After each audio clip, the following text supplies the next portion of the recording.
let's talk some about what makes up your identity. So we have a few little discussion prompts for you, and you feel free, we'll just take a couple minutes, feel free to drop your answers in the chat, or if you're feeling brave to come off of mute.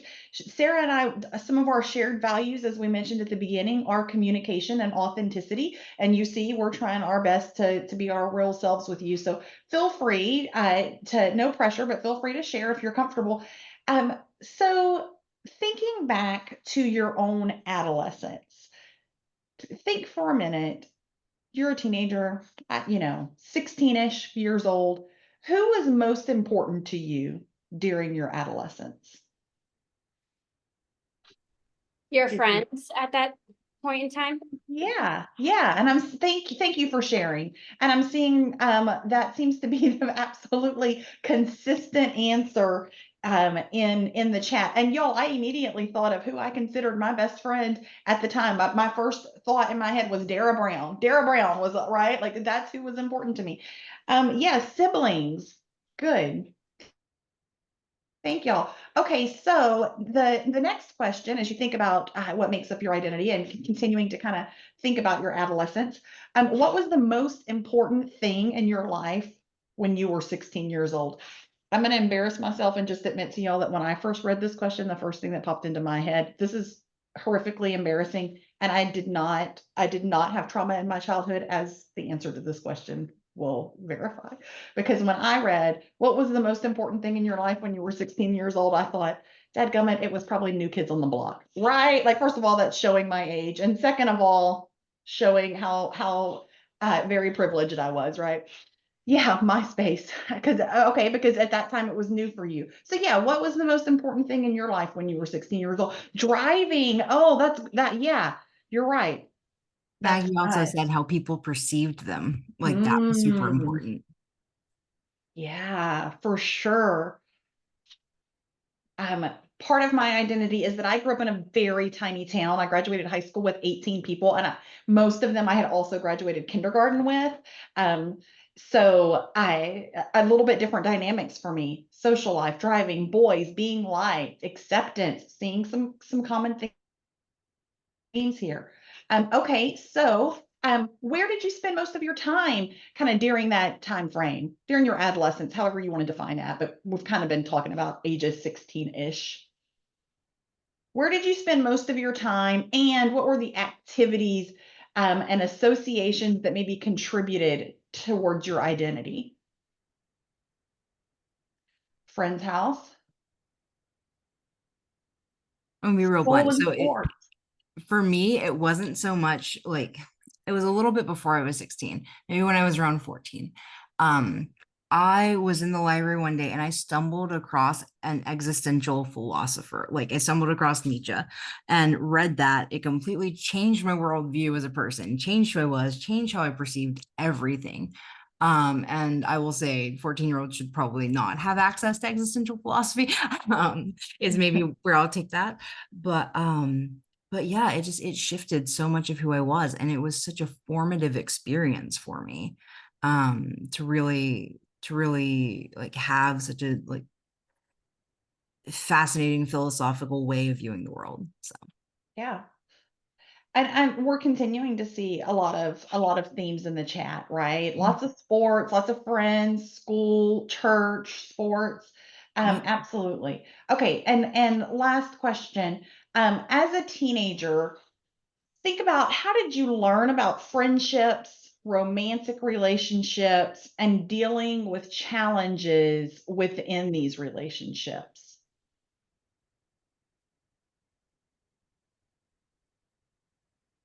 I was thinking too, yeah, 17 magazine. Oh, that's probably my answer.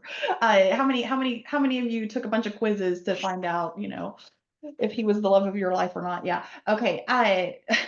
Yeah, I was having trouble answering this question myself until you said that. I'm like, oh yeah, that's probably my answer. Um, because when I first read this, what occurred to me is that this really depends on your own, probably what age you are, right? Because if you're currently in your late 20s versus in your late 40s, how you learn about those things, like social media. I'm old enough that social media wasn't yet a thing when I was a teenager, right?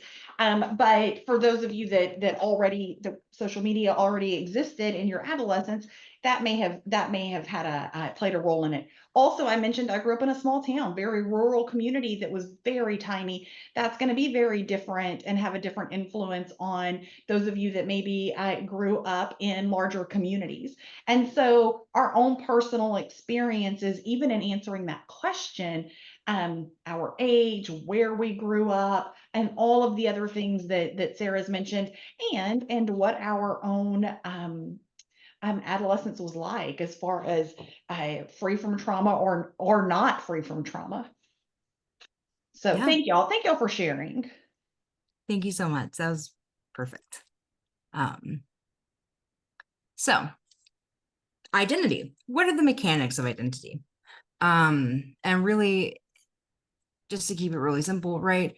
There are some internal traits that each of us is born with. We are all born as very different people from each other. Those uniquenesses are part of what makes the world absolutely amazing. But our identity is composed primarily of internal traits. Now, how does our identity shift and change over time, right? Because I guarantee you, I'm not the same person I was when I was an itty bitty potato of a baby. We shift, we take those internal traits that we have, and our identity is then formed through a combination of those, and then our responses to things that happen to us, around us, in front of us, right? External stimuli. And there are kind of three major ways, and there's a lot more behind this, but we'll keep it on the surface for now. But there's three major ways that we kind of respond to those outside stimuli, right? We either like something, we like it and we resonate with it. We like it and we resonate with it so much that we want to make it part of who we are. Or perhaps we feel neutral about it, right? Maybe that, there's lots of things that are going on in the world that I don't care about, but that make up those same pieces of the world might make up a very fundamental piece of someone else's identity. But the fact that I'm fairly neutral towards it, that changes things for me. It means that it's not part of who I am. And then we also have what we don't like. And this is actually, this place here can be some of the strongest motivators for the shifting of an identity, which is what we don't like. And specifically things that we don't like, where our dislike of them is intense enough to qualify as being moral abhorrence. And so I am sure that without even thinking about it, we could all probably list off, because we work in this field, right? So we could all probably list off like 5 to 10 absolutely morally abhorrent things that we have heard of human beings doing to each other. We are not going to list those here right now, for the sake of not traumatizing each other. But really, when we encounter a place where we feel that strong sense of outrage, that strong sense of abhorrence for what has been done, or for the actions that we see other people take, that can help shift who we are as people. And that sense of moral abhorrence can be a strong motivator to either start down a line of actions or to stop a particular line of actions. Anything else there, Andrea? No, I really like that, and I think we'll touch on it a little bit in some examples later as well. Yes, perfect.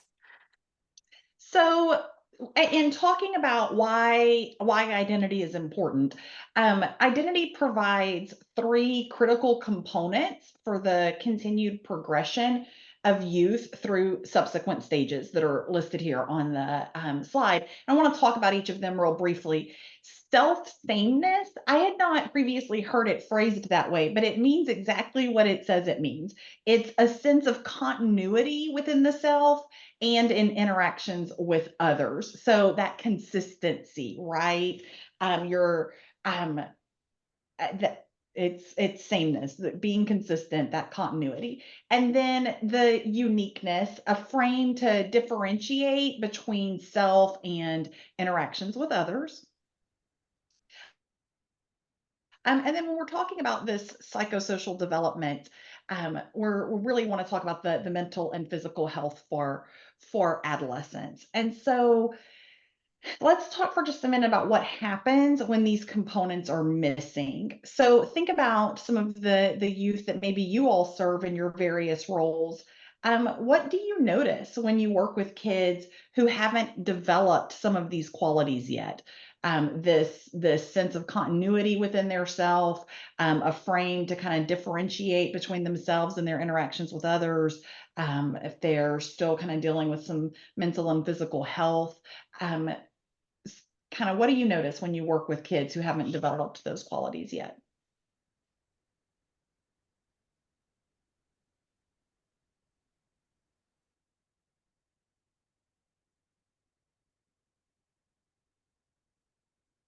I I haven't. Here's the first thing that came to my mind is, um, I they might be um, more susceptible to peer pressure, right? Right. That may be one of the things that we sometimes see. Other thoughts? That's just as I think about these qualities and in some of the youth that I've interacted with, that's one of the things I'm thinking of. Okay, lower self-esteem. Thank you for sharing that. Any other thoughts when you think about yeah, mimicking others? Yeah, because if they haven't quite figured out their own identity, right? They're maybe trying on the identity of others. Yeah. Thank you for bringing that up. That's a great example. Anything else? Sarah, um any other thoughts, any examples you have in mind? So I was actually specifically thinking about the mimicking. Mhm. And so clinically, we tend to refer to that as chameleon behavior, where we see individuals trying to basically blend in with others in their environment as opposed to having a unique identity of their own. And it's interesting because, as we'll see later, that's a direct result of a lot of the different expectations that are put on individuals who are experiencing commercial sexual exploitation to basically change who they are and who they're presenting as, in order to please a wide variety of people. And so it stops them from forming a really unique, cohesive sense of who they are if they're always having to act like they're someone else. Um, and so, yeah, so we see that chameleoning behavior. That's also incidentally why we see such a high rate of erroneous borderline personality disorder diagnoses within this population, is because providers aren't seeing that chameleoning behavior as a response to trauma. They're seeing it as an innate personality trait. Oh, Um, Sarah, such a good point. I think that's really important what you just said. Thanks for clarifying that for us. Thank you. Yeah, it's really important to me that we help survivors to get accurate diagnoses that Yeah. also reflect the trauma that they've experienced without necessarily blaming them for the responses that they're having to that trauma. So anyway, that's important to me. Another piece of my identity. No, that's good information. Thank you.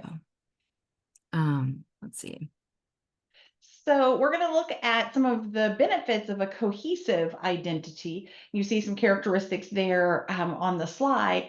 When we have a strong sense of who we are and what we see as our place in the world, we can make authentic commitments. Again, that's important to Sarah and I. We can make authentic commitments in alignment with our values, our preferences, which we'll talk about shortly, and our own goals.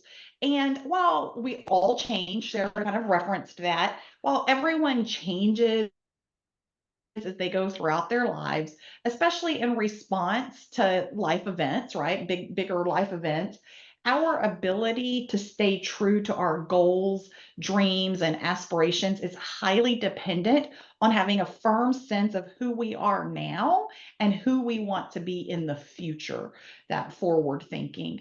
And so self confidence, without an understanding of ourselves as being the same person across time, that self sameness that we talked about on the previous slide, a sense of oneness with our identity, that cohesiveness, and a sense of how we differ from others. We also, that was on the previous slide, that uniqueness, or being an individual, we are unable to have a firm foundation to feel confident in. So we need that understanding of ourselves. And then this sense of independence. When we have a solid foundation for who we are and feel safe, as TBRI trainers, this idea of feeling safe is important to us. But when we have a solid foundation of who we are and we feel safe, we can then begin to more independently explore the world. New experiences can bolster or shake our sense of independence, but it doesn't exist without a cohesive identity.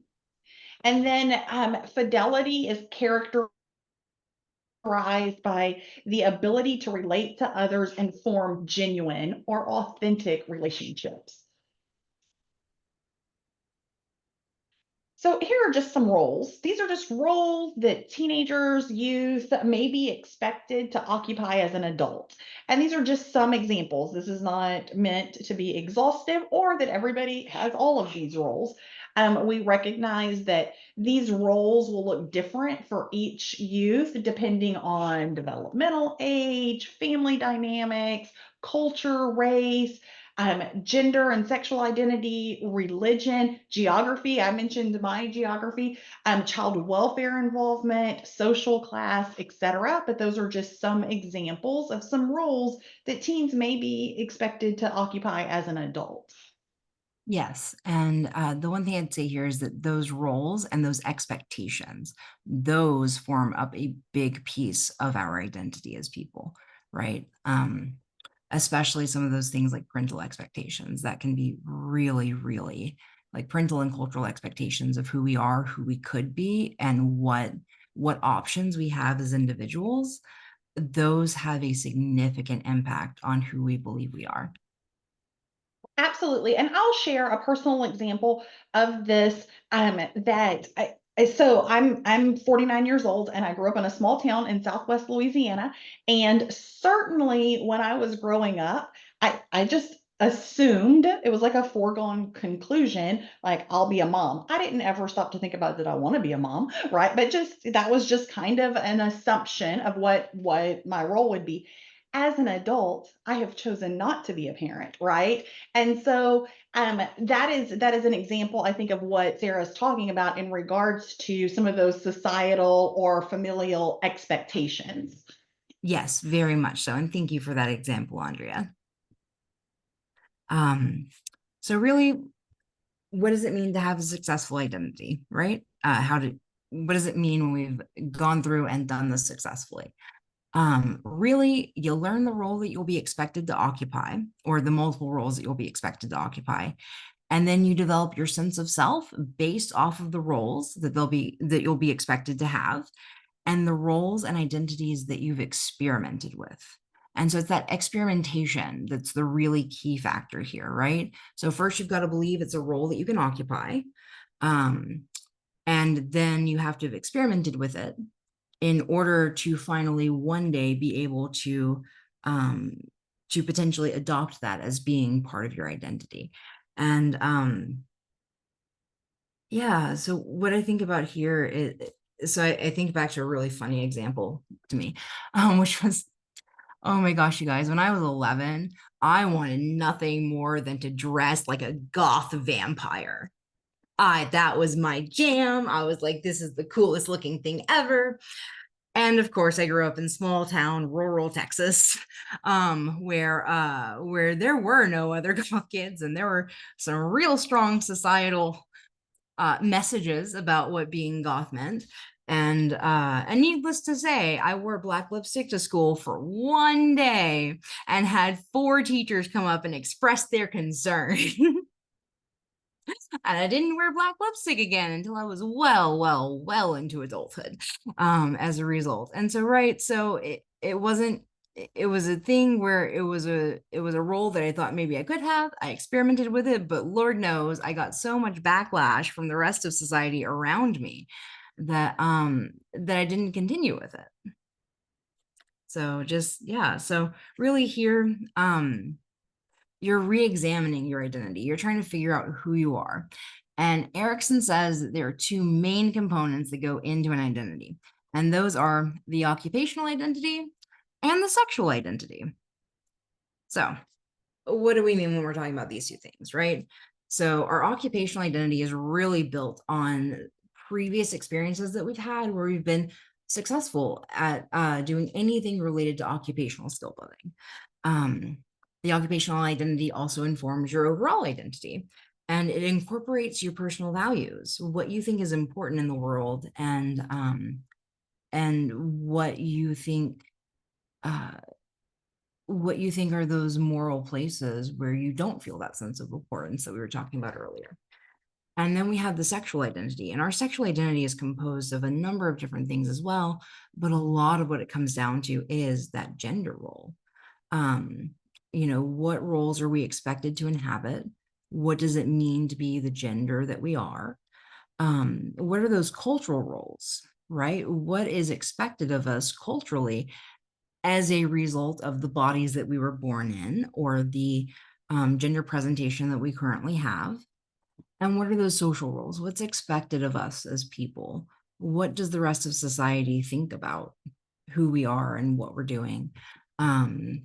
And how does our behavior and our options, how do those things shift as a result? And here, one of the interesting things is that the sexual identity and the occupational identity are inherently and inextricably linked for individuals who have experienced commercial sexual exploitation, right?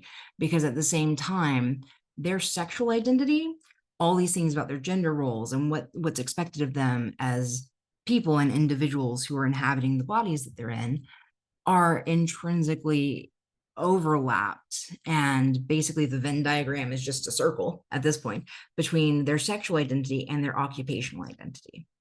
And so if we don't step in to intervene and help with some of that occupational skill building early on in recovery, and if we're not helping survivors to feel competent at things outside of having their body used as a commodity, then we are not going to be able to help them to form a successful, like to have that successful identity resolution in such a way that they can view themselves as being a person with worth and value outside of commercial sex. Is there anything you'd like to say to that, Andrea? No, I just was thinking how much I really appreciate that, and appreciate even that phrasing, like decoupling or uncoupling those identities so that they can go move forward to have healthy interactions in those ways. So I'm just was appreciating what you were saying there. Thank you. So we also have this concept of horizontal versus vertical identities. And there's this really great book called The Apple Falls Far from the Tree. And it's not by Erickson, but I really think that this is important because vertical identities are ones that you share in common with your parents, right? And then you have these horizontal identities, which are the places in which your life is very different and your identities are different from that of your parents. And so, for example, right, like I'm a white female person. Those are identities that I share with my mother, right? So those are vertical identities. I also share my race with my father. That's a vertical identity. But then there are so many places where I have horizontal identities, places where I differ. My father identifies as being Baptist, and I identify as being irreligious. And so those are places where we have, just very different aspects of who we are. The reason why this is so important is because we know that the intergenerational effects of trauma are major contributors to commercial sexual exploitation. We know so many of those risk factors for commercial sexual exploitation are really boiled down to intergenerational trauma and intergenerational poverty.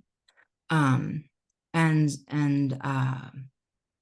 really what's important to keep in mind is not just that the individual that you're working with may have experienced commercial sexual exploitation, but they may come from a family where every person of a specific type has undergone commercial sexual exploitation, potentially for multiple generations. And so we have to recognize that some of these things may be normalized, and not just normalized, but some of this may be the expected roles that these individuals were taught that they would one day occupy. So that's a major consideration when we're looking at helping people to find a healthy identity, is figuring out what identities were they expected to have, what identities were they taught they would one day have, and how do we help them to find alternatives.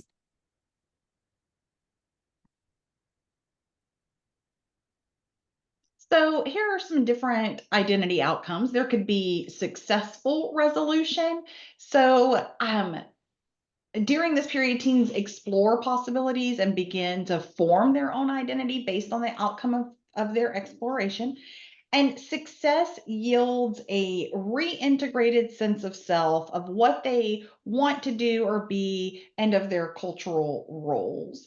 And so Sarah's gonna talk some about the kind of the role confusion. So successful resolution and role confusion.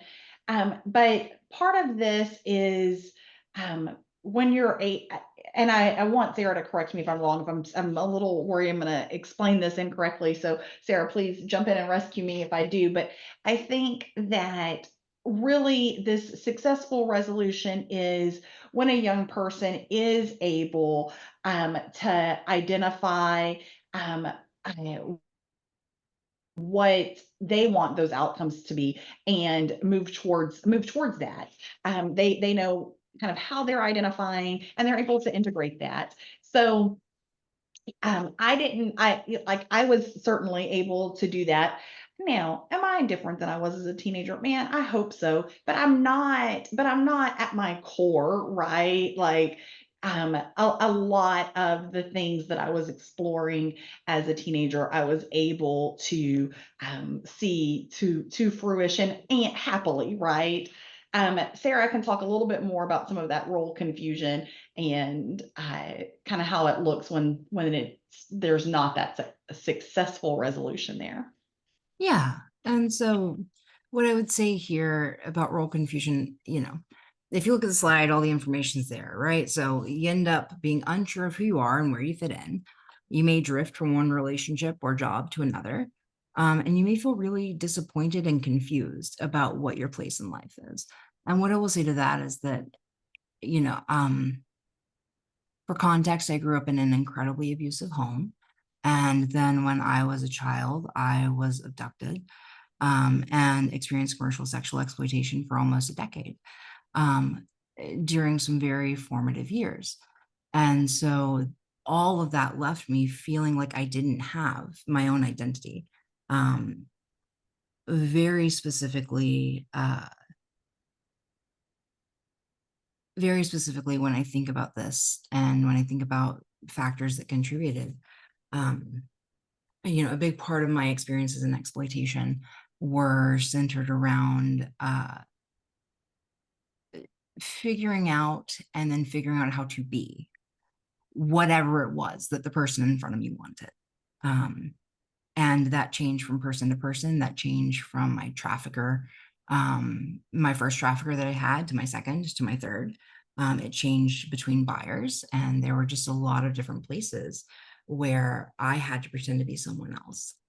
And so when I was early in recovery, I had no idea who I was. I was just like, I didn't have any organized way of responding to things in my environment or responding to outside stimuli, um, because I didn't know who I was.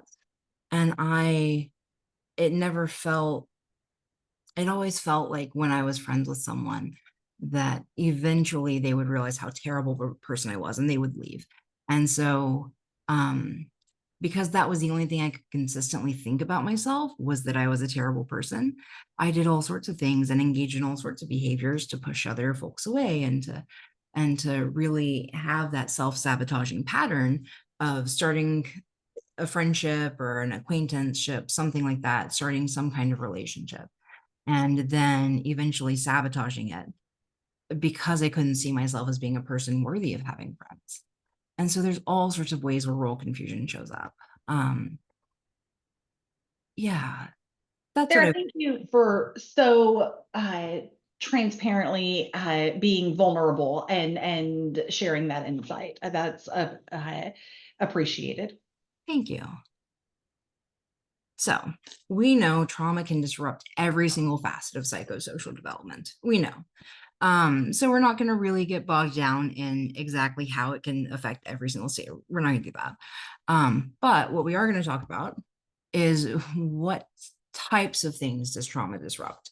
So we know, just prima facie, just off the basis, we know that there are physiological and brain-based changes that happen at a number of different levels in the brain, neurologically, neurochemically, and physiologically, that happen during a traumatic experience and after a traumatic experience.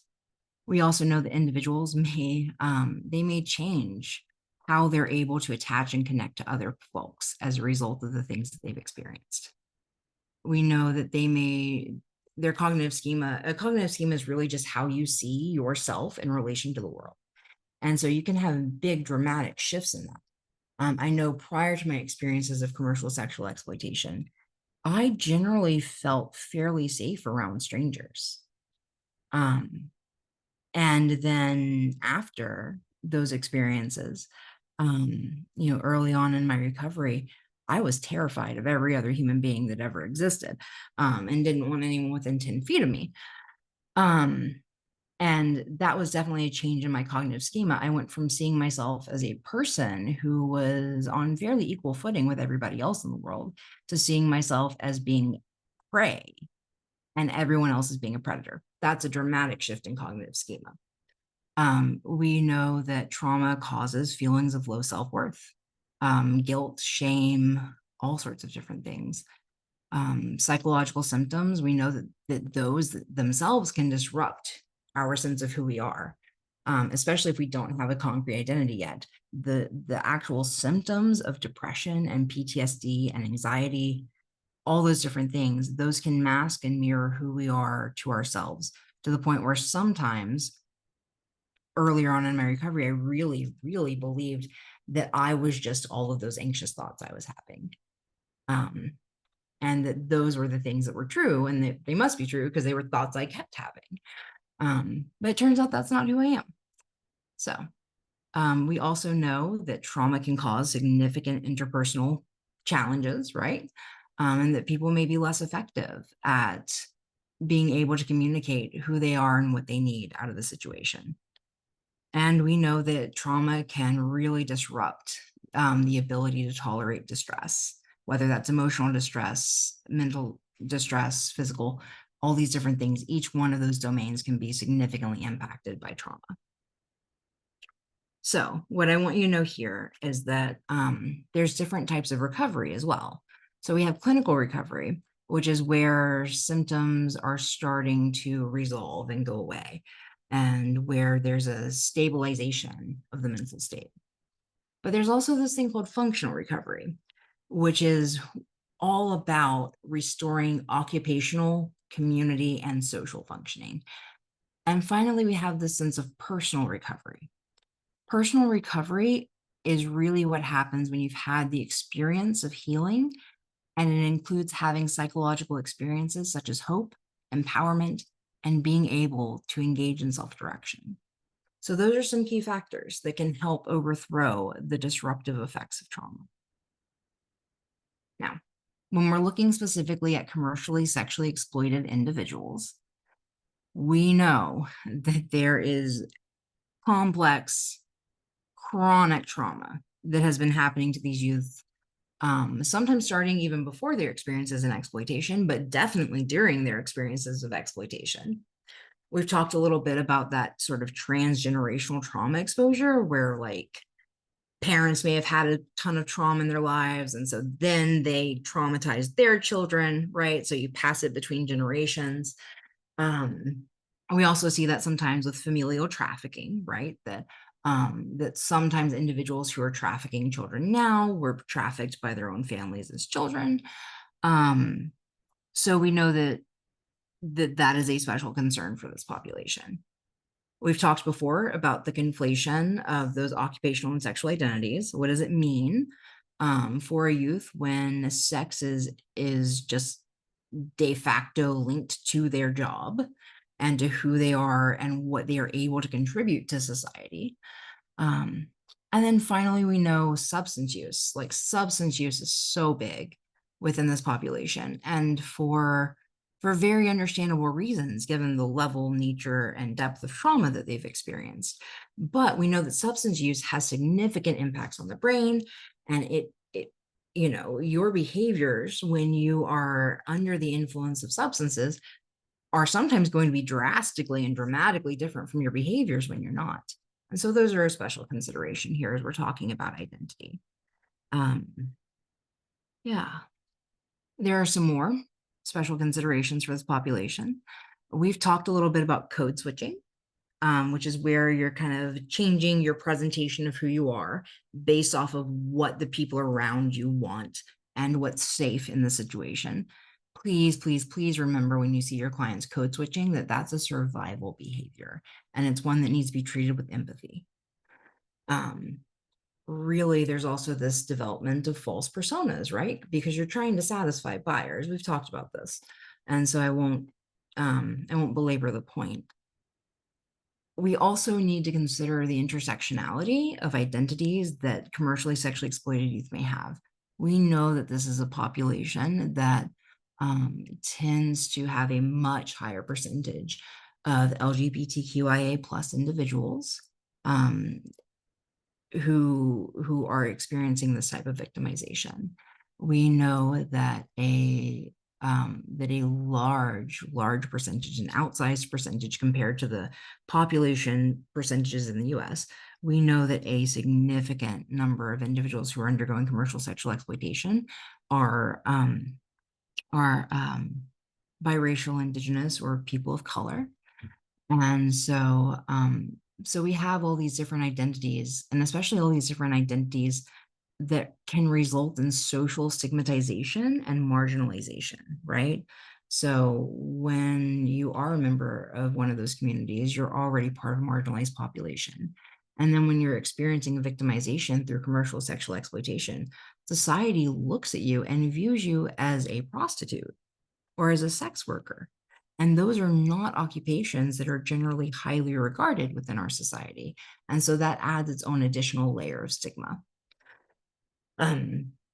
We know that trauma can disrupt attachment and can disrupt the ability to have healthy attachment. And so for survivors, we need to be doing everything we can to give them those pieces of attachment and to give them opportunities to learn how to safely connect and attach to other people. We know trauma interrupts identity formation, right? Like I don't have to continue saying that. We've said it. And then finally, there are these delays in the transition to adult skills, tasks, and responses.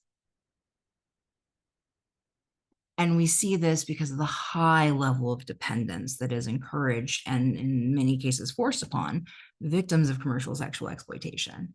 That they are not allowed to have those adult responsibilities. They're not allowed to engage in those tasks that, right, like I think specifically about handling money. I was never allowed to handle money when I was being exploited, and it didn't matter how old I was. Even when I was an adult, I was not allowed to have a debit card. I wasn't allowed to have cash on me, specifically because my trafficker was attempting to prevent me from running away. But that had the knock-on effect of meaning that I never learned anything about how to budget or how to have some of the, right? Like I was missing a lot of those adult life skills because I had never had those opportunities. But one of the big things I want you to take away from this is that these delays in that transition to adult identity or adult skills, adult tasks, and adult responses means that we have additional windows of time to help survivors to find an identity outside of exploitation. When we are working with people who have not yet solidly learned to identify that their identity is wrapped up in commercial sexual exploitation, that means we still have a chance to help them find an alternative. And that means that, sure, Erickson says that the stage ends at like 18 to 20, somewhere around there. It doesn't. And especially not for individuals who have undergone complex trauma, which we know leads to shifts in development and delays in development. So I want you to really remember that it doesn't matter how old your client is. There is still hope, and there are still pathways to help them find a successful identity outside of commercial sex. So now Sarah, we're gonna, I just wanted to draw your attention, Sarah, to a question in the chat oh, I'm so sorry. about that section. So, Thanks. Leanne asked, she said, you talked about 3 types of recovery, with functional and personal being levels 2 and 3. And she wanted to clarify what the first level was.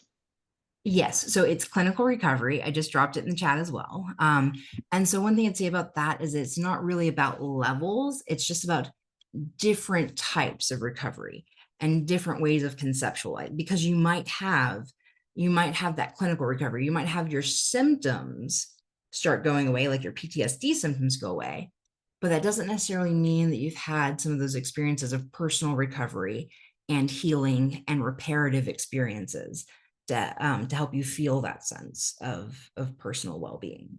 Does that make sense? Awesome, cool. So now we are going to jump in and look at some practical, concrete strategies, because what I want you to walk away from this from is that there are things you can do to promote healthy identity development and eventual identity achievement at any age, right? At any age. Doesn't matter how young or old our clients are, there is still hope, and we can still help them find a life that they feel is worth living.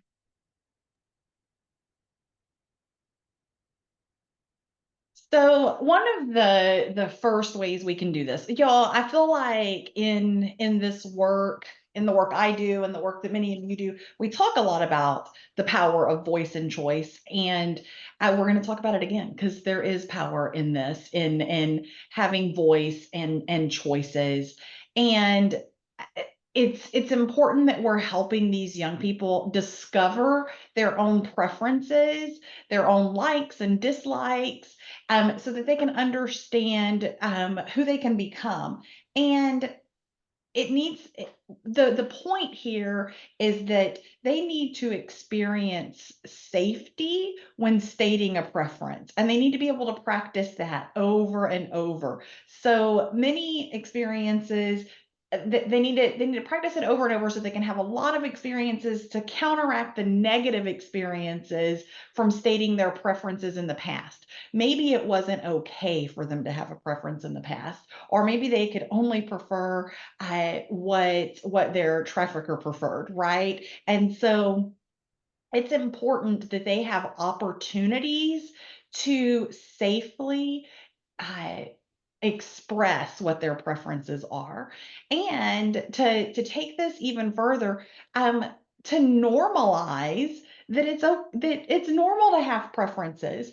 I have a little bit of a silly example about this, but I mentioned at the very beginning that one of my identities, very much so in my personal life, my work life, anybody that's known me for, y'all have known me for like an hour, is that I'm a reader. And I not only am I a reader, I'm like an ambassador for reading. I want everybody to be a reader.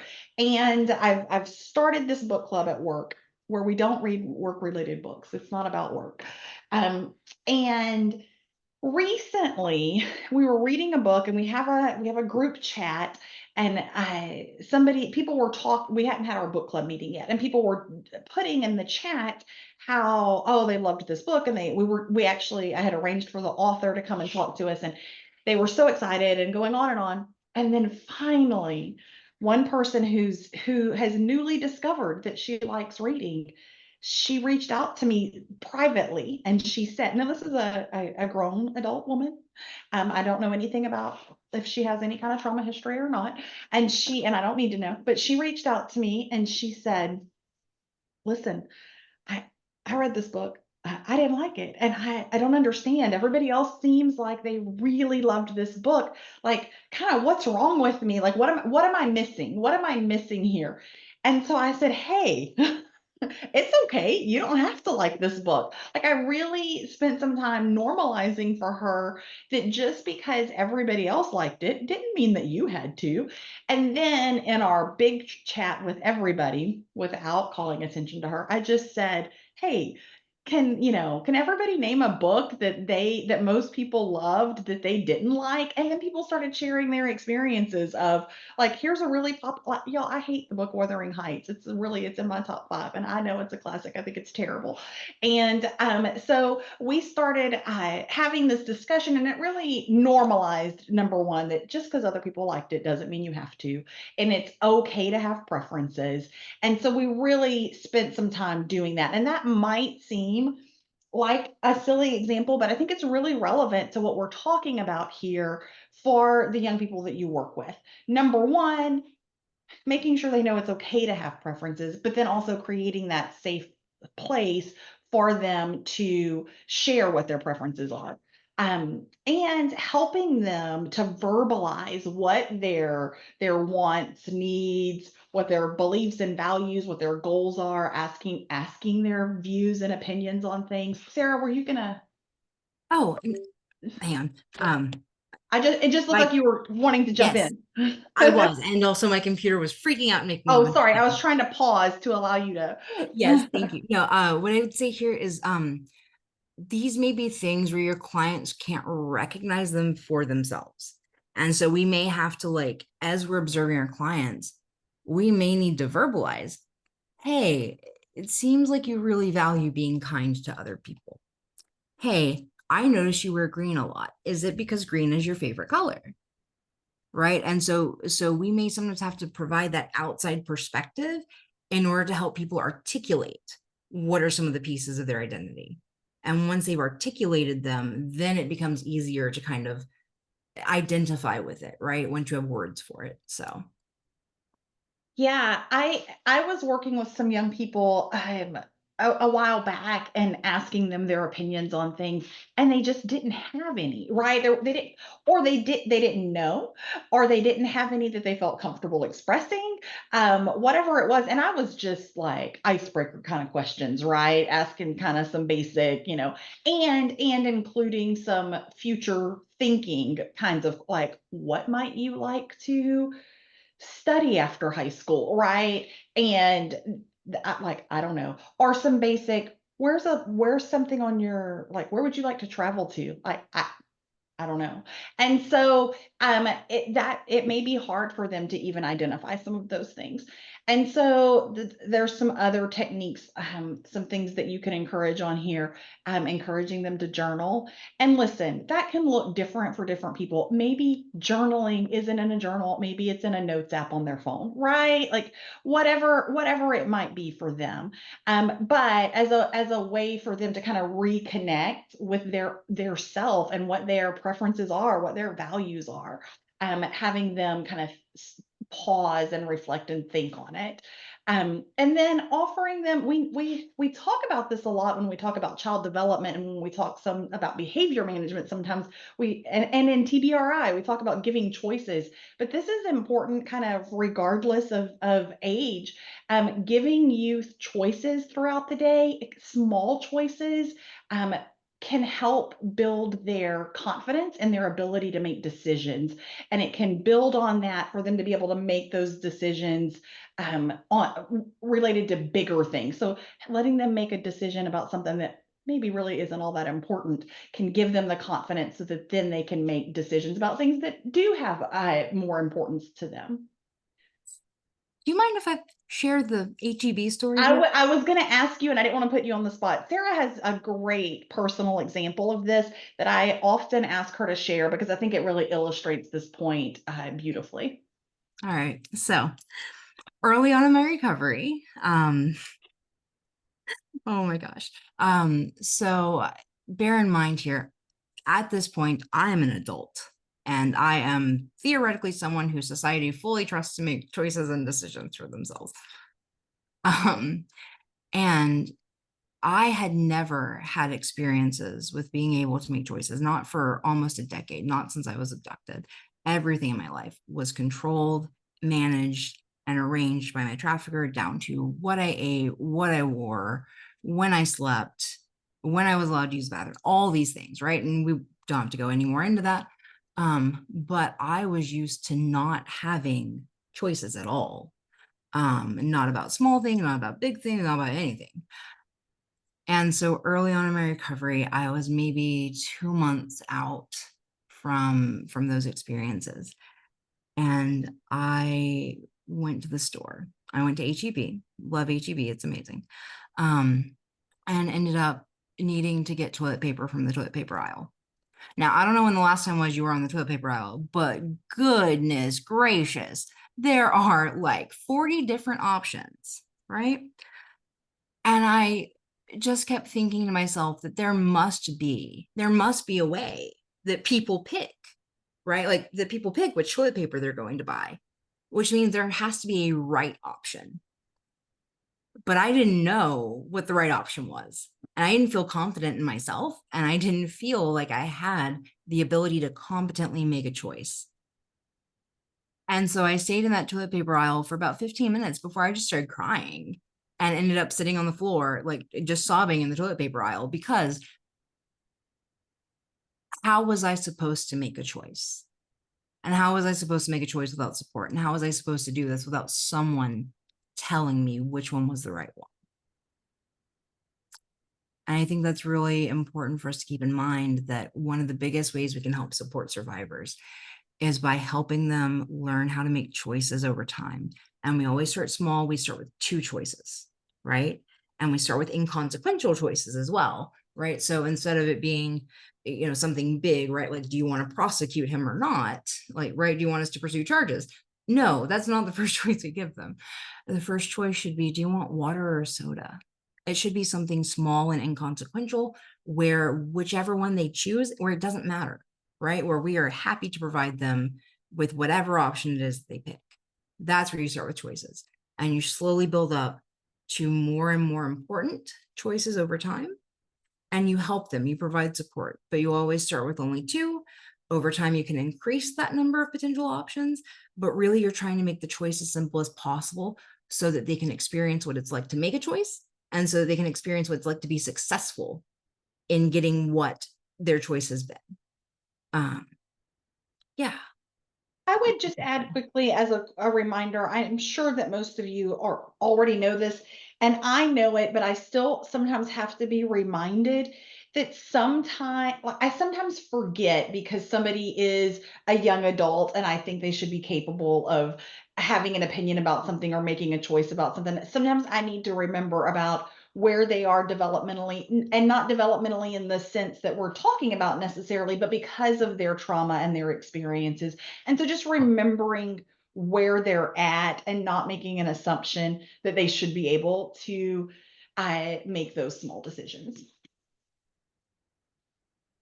Thank you. So one of the biggest places that we can help survivors in experimenting with new identities is in helping to provide them with novel experiences. So novel experiences are things that didn't happen during, or are not linked with what happened during their exploitation. Now, important fact here. Some of the things that individuals miss out on when they're experiencing commercial sexual exploitation are things that otherwise would be perfectly normal for people in their culture who fit their same demographics to experience.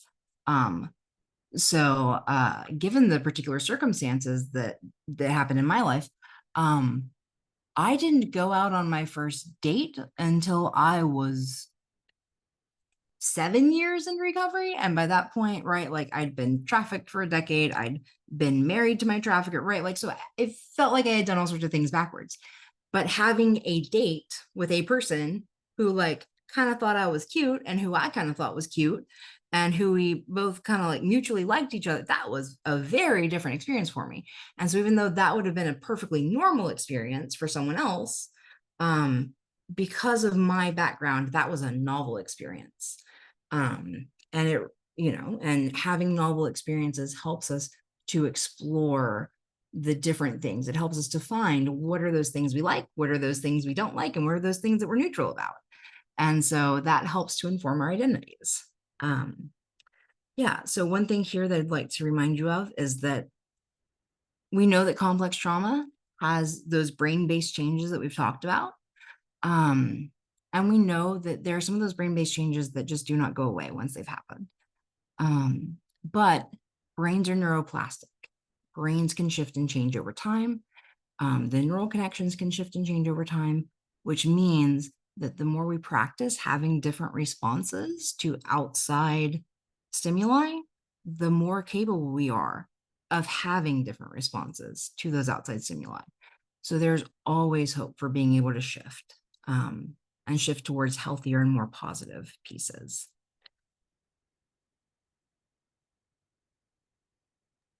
Thanks, Sarah. And again, your willingness to share your personal experiences and give us some real examples is so helpful. And I just want to acknowledge appreciation for that. I also want to note that I realize we've got 13 minutes left, so I'll try not to talk too fast, but want to make sure that we get you the important information here. So when you think about the youth that you work with in whatever setting that may be, our experiences, my experiences have largely been in child welfare. So in foster homes or in residential settings, and whatever your demographic of the young people that you serve are, and letting them have these novel experiences, you might have to get creative about how you can have it. We know that sometimes because of what your relationship is with the young person, what your and because of a lot of the regulations that go along with how you're serving young people, that you might have to get creative about how you can help them have some of those novel experiences. And so you see just some reminders and some things to take into consideration on the slide here.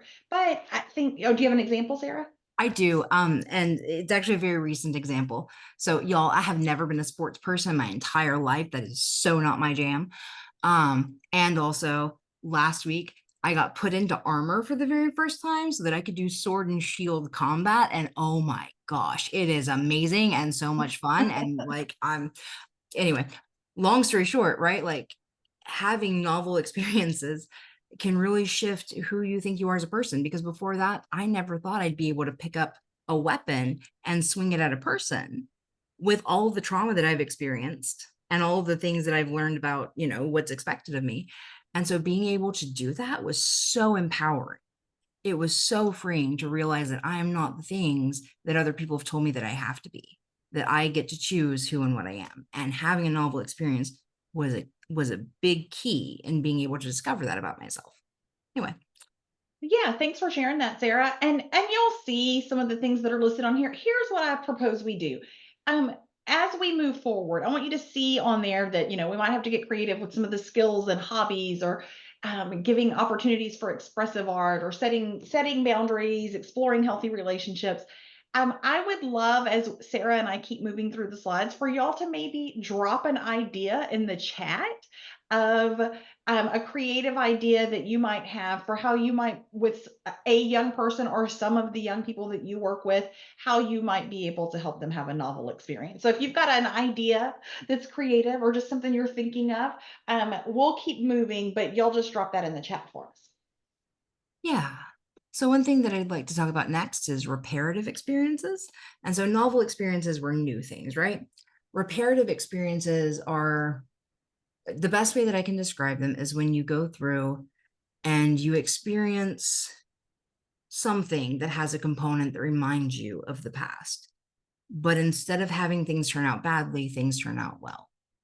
Now, what's a reparative experience? A big example that I will give here is that when I was growing up, I never had a father who loved me or cared about me or who appreciated me or valued me in any way.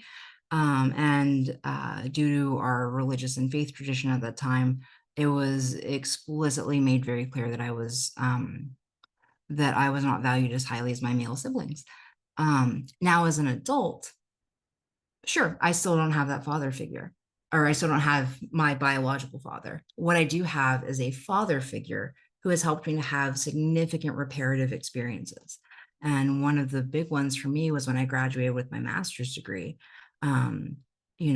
This person in my life who is actually a service provider that I've been working with for the last decade, this person actually showed up to my graduation and helped me fix the cap and stole and all the things, and was there and supported me and took like cute pictures of me as I was walking across state, like all those different things. And so I got to have a reparative experience of being able to have something happen where another person could explicitly demonstrate their care and affection for me in a safe and healthy way with appropriate boundaries, right? All these different things. That was reparative. These are experiences that we can help kids have. And I say kids, and really any survivor of any age, we can help them to have reparative experiences through consistently showing up, consistently providing care and options for choices and respect for this person as an autonomous individual. There's so many ways we can help, and so many ways that we can help individuals to have these experiences of repair. So just real quickly, yes, we've only got 4 slides left. I believe in us, we can make it. So discovering personal values, right? There's all sorts of different methods for helping youth and adults to discover what it is that they think is important in life. And I would heavily encourage you that if you're explicitly trying to help someone figure out who they are, that you start with values. These can give you big clues into who a person is. And so there's this thing called a values card sort, which is actually like 100 cards with 100 different values on them. And there's all sorts of different ways you can, if you have a set of those cards, that you can help your clients to figure out which ones they like the best or think resonate with them. There's also inventories you can do. There are checklists. There's all sorts of different things. Bibliotherapy, this is a big one, and I know Andrea would just murder me if I didn't mention it, but books can be so healing and can help you to figure out, right, like what values do you resonate with, what experiences do you resonate with, what things are some of those components of your identity. But really, it's all about exposure to new concepts, new ways of being, and new positive relational behaviors in the context of those safe and healthy relationships. That can really shift the way that you view your actions as being in alignment with your values or not over time. So, cultivating role models. We need role models. We need positive role models in our lives. A big one here, and I will just come right out and say it, is that survivors don't tend to have very positive life outcomes. And we also tend to know this. We're not silly. We can look around us and see other people in recovery and see the outcomes that other survivors have. And so we need to really encourage survivors to know that that's not written in stone. That is not set in fate. There are pathways to hope, healing, and positive restoration. One of the biggest ways we can do that is by connecting survivors, especially survivors who are early in recovery, to those who have been out of the life for 5 years, 10 years, and who are in a place that is much better, where they can have a healthy perspective on the experiences that they've had and their healing journey, and who are also able to help support new survivors in being able to, like, you can't believe that it could happen for you if you've never seen it happen for someone else. And recovery feels so hopeless and so impossible in those early stages when you're going through it, that being able to see that someone else has come through the other side is vital. Also, peer mentorship, that's really important, whether that's peers who are typically developing and who have had more sort of normative experiences, or peers that have undergone commercial sexual exploitation or domestic violence themselves. Yeah, right. There's lots of places where, and you'll have these slides. So there's lots of places where you can help survivors to figure out who they want to emulate and who they think is a good example of what a person is that they would like to become. Also, just knowing that we can be role models ourselves. Finally, building a new occupational identity. So there is skill building. There's all sorts of different resources and different things for that, and different aspects of skill building as well that you can focus on. We also need to work. There's this thing called a window of tolerance, which is basically, how long can I handle doing this thing that I don't like? And so, for example, my window of tolerance for mowing the lawn is approximately 30 seconds. my window of tolerance for sitting in a meeting that I feel entirely bored in is about 45 to 50 minutes. I can usually do that and then I'm just done. Right. So the more that you engage in skill building, the more you're kind of stretching that window of tolerance so that you are better capable of handling the types of social situations you encounter in your occupation, or the types of work that you'll be expected to do, or even just the types of stress of like, I'm in this room with 20 other people and my boss is breathing down my neck. Whatever it looks like, right? Also, helping individuals to explore new careers. Once again, if you don't believe it can happen for you, you're never going to try for it. And so helping them to explore what are careers that might match with them, what are careers that they might like, what are things that make sense with who they are and what resources they have available, and right with it, all sorts of different aspects of this. Also helping to link potential career paths to what this person values. That can be really big. If you can help show someone how actions are in alignment with their values, they are much more likely to engage in those actions. Also helping individuals to have appropriately high expectations for their work environment and resources for what to do if their work environment does not match those high expectations, such as, value for personal safety and appropriate compensation, right? Lots of different things. And then one thing here is that oftentimes this can begin with the precursor of academic activities.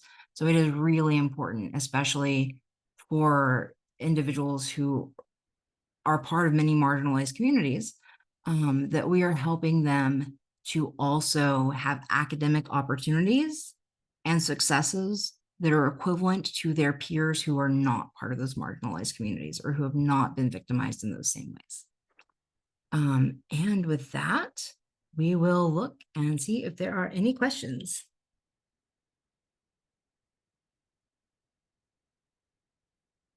Yes. Okay. Lee Ann, and I'm not going to try your last name out of respect for you. But you just said a group activity that can sometimes be fun, which addresses making small choices, is the one where you create the imaginary line down the room and then you say two things and people can either go to A or B. That's a really fun game. And that's a great way to help highlight preferences.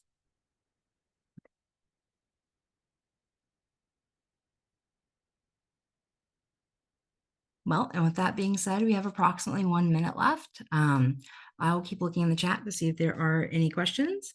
I do see where Peggy has dropped the SurveyMonkey link for the evaluation. And so if everyone would please feel free to go through and answer that, we would sincerely appreciate it. We love getting feedback on how we can better help you and better help support you. So thank you just so much for all of your time. And Andrea, thank you for co-presenting with me. I really appreciate it. You are such a wealth of information. Always a pleasure, Sarah. I appreciate your academic knowledge and your personal experience. Thank you. And we want to thank you both for being here and sharing with us today. We appreciate that, Peggy. Our pleasure.